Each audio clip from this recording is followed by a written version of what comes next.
বাবা মারা যাওয়ার পর আমাদের ৩ বোন তাদের প্রাপ্য সম্পত্তি দাবি করলে বড় ভাই বলেছিল, তোদের বিয়েতে অনেক টাকা খরচ হয়েছে, তাই এখন আর তোদের কোনো অংশ নেই। পরবর্তীতে দিতে চাইলে বোনরাও আর নেননি। এখন আমাদের করণীয় কি? আমি বোনদের পক্ষে ছিলাম, আমিও কি গুনাহগার হব? খুবই গুরুত্বপূর্ণ একটি প্রশ্ন। অনেক ভাইরা এই কাজটি করেন।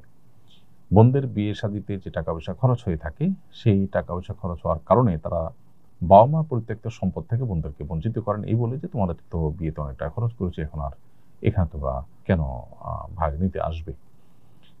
এবং কোনো কোনো ক্ষেত্রে আরেকটি চিত্র দেখা যায়, সেটা হলো যে দেখা যায় বাবা মার চিকিৎসার জন্য কোনো সন্তান টাকা পয়সা দিয়ে তাদের জন্য ব্যয় করেন, চিকিৎসা ব্যয় করেন। তো চিকিৎসা ব্যয়ে নিজের টাকা পয়সা খরচ হয়েছে এই অজুহাতে বাবা মার সম্পদ আমি রেখে দিলাম, অন্য ভাই বোনরা তারা দিতে পারেন না গরিব হওয়ার কারণে, যেন সম্পদ থেকে তাদেরকে বঞ্চিত করলাম। এটাও কিন্তু একই রকম নাজায়েজ, অর্থাৎ এটি সঠিক কোনো কাজ নয়।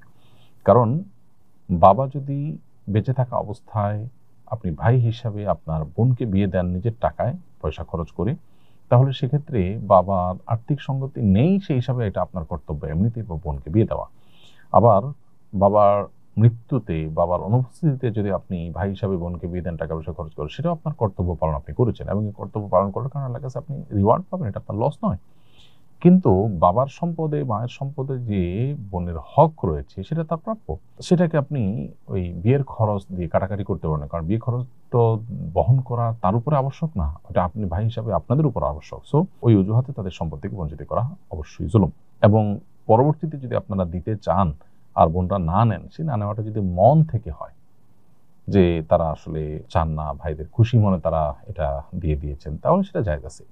আর তা না হলে সামাজিক চাপের কারণে, অথবা সিন ক্রিয়েট করেছেন সে কারণে, অথবা প্রথমে একবার বলেছেন সে বিষয়ে তাদের মাথায় আছে সেই কারণে তারা নেন না, এরকম মনে হলে তখন কিন্তু তাদের এই না নেওয়ার কারণে আপনারা দায়মুক্ত হবেন না, যে কোনো মূল্যে তাদেরকে দিতে হবে। আর আপনি তা বোনদের হক দেওয়ার পক্ষে ছিলেন, সেজন্য আপনি গুনাহগার হবেন না ঠিকই, কিন্তু এখন বোনরা যে নেননি, সেই না নেওয়াটা যদি লাজুকতার কারণে, লজ্জাশীলতার কারণে, সামাজিক চাপের কারণে না নেন, তাহলে আপনার হকে যেটুকু আছে বোনদের হক, সেটুকু আপনি তাদেরকে ফেরত দিতে হবে। আর যদি তারা আপনাকেও পরিষ্কারভাবে জানিয়ে দেন তাদের মনে কোনোই এ ব্যাপারে দুঃখ নেই, তারা খুশি মনে ছেড়ে দিয়েছেন, তাহলে সেটা আপনার জন্য জায়েজ হতে পারে। সন্তানের বিয়ের বয়স হলে মা বাবার করণীয় কি? সন্তানের যদি বিয়ের বয়স হয়, তাহলে মা বাবার করণীয় হলো তাকে দ্রুততার সাথে বিবাহের উদ্যোগ নেওয়া, বিবাহের ব্যবস্থা করা, তার জন্য যাবতীয় পদক্ষেপ গ্রহণ করা। কারণ নবী সাল্লাল্লাহু আলাইহি ওয়াসাল্লাম বলেছেন, সন্তানের বিয়ের বয়স হলে তোমরা তোমাদের সন্তানদেরকে উপযুক্ত পাত্র পেলে বিয়ে দিয়ে দাও। উপযুক্ত পাত্র পেলে যদি বিয়ে তোমরা না দাও, তাহলে সেক্ষেত্রে সমাজে যে ফেসাদ এবং যে পরিমাণ ব্যত্যয় ঘটবে, যে পরিমাণ অসুবিধা তৈরি হবে, তার দায়ভার কিন্তু অনেক ক্ষেত্রেই বাবা মাকে বহন করতে হবে, কারণ তারা তাদের সন্তানকে বিধর্মিতার দিকে ঠেলে দিয়েছেন। অতএব এই জায়গাটাতে আমাদের সর্বোচ্চ দায়িত্বশীলতার পরিচয় দিতে হবে অভিভাবকদেরকে, এবং সন্তানদের উপযুক্ত হওয়ার পর, বিয়ের উপযুক্ত হওয়ার পর তাদেরকে বিয়ে দেওয়ার জন্য উদ্যোগী হতে হবে, তাদেরকে কর্মমুখী করার চেষ্টা করতে হবে, উপার্জনের ব্যবস্থা করতে হবে, এবং উপযুক্ত পাত্রী খুঁজে বিয়ে দেওয়ার উদ্যোগ নিতে হবে। মেয়েদের বেলায়ও একই কথা প্রযোজ্য হবে। বড় ছেলে আমাদের খোঁজ খবর নেয় না এবং আমাদের সাথে ভালো আচরণও করে না, তাই আমি আমার সমুদয় সম্পত্তি ছোট ছেলেকে দিয়ে যেতে চাই, এটা কি আমার জন্য ঠিক হবে? শরীয়ত কি আমাকে অধিকার দেয়? সন্তানদের মধ্যে যে সমতা বজায় রাখা সম্পদ দেওয়ার ক্ষেত্রে, এটা অনেক উলামা ইকরামের মতে ওয়াজিব। কারণ নবী করিম সাল্লাল্লাহু আলাইহি ওয়াসাল্লাম এক সাহাবী এই ক্ষেত্রে যখন হেরফের করেছেন, তাকে কিন্তু তিনি ভর্ৎসনা করেছেন, এবং তিনি নির্দেশ করেছেন, আ'দিলু বাইনা আওলাদিকুম ইত্তাকুল্লাহ ওয়া'দিলু বাইনা আওলাদিকুম, তোমরা আল্লাহকে ভয় করো এবং তোমাদের সন্তানদেরকে কিছু দেওয়ার ক্ষেত্রে তোমরা সমতা বজায় রাখো এবং ইনসাফ করো। এর বিপরীতে ফুকাহায়ে আহনাফের মতে এটি উত্তম, তবে ওয়াজিব বা ফরজ নয়। তো এটার উপর ভিত্তি করে যদি কোনো সন্তান ফাসেক হয়, ভুল পথের যাত্রী হয়, ভ্রষ্ট হয়, খারাপ হয়, তাহলে বাবা মা উপহার উপঢৌকন দেওয়ার ক্ষেত্রে তাকে যদি, খারাপ সন্তানকে যদি কোনো কিছুই না দেয়, সেক্ষেত্রে ফুকাহা হানাফি উলামা ইকরাম সেটিকে জায়েজ বলেছেন, যেমন মুফতি শফি সাহেব রাহিমাহুল্লাহ এটিকে জায়েজ বলেছেন, কিন্তু আর উলামা ইকরাম এটিকে জায়েজ বলেন না, এবং অন্যান্য উলামা ইকরাম এটিকে জায়েজ বলেন না। কারণ সন্তানকে সম্পদ দেওয়া এটা বাবা মার কর্তব্য।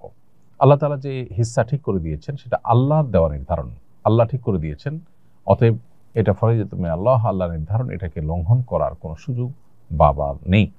বাবা যেটি করতে পারেন সেটি হলো, সন্তানদের মধ্যে কেউ হয়তো একটু বেশি ভালো, তাকে একটু উপহার দেওয়ার ক্ষেত্রে শুধু ভালো হওয়ার কারণে উৎসাহ দেওয়ার জন্য পুরস্কার স্বরূপ একটু বাড়িয়ে দিলেন, এটা সর্বসম্মতিক্রমে জায়েজ। কিন্তু সম্পূর্ণভাবে বঞ্চিত করবার এখতিয়ার আসলে বাবার বা মায়ের থাকে না।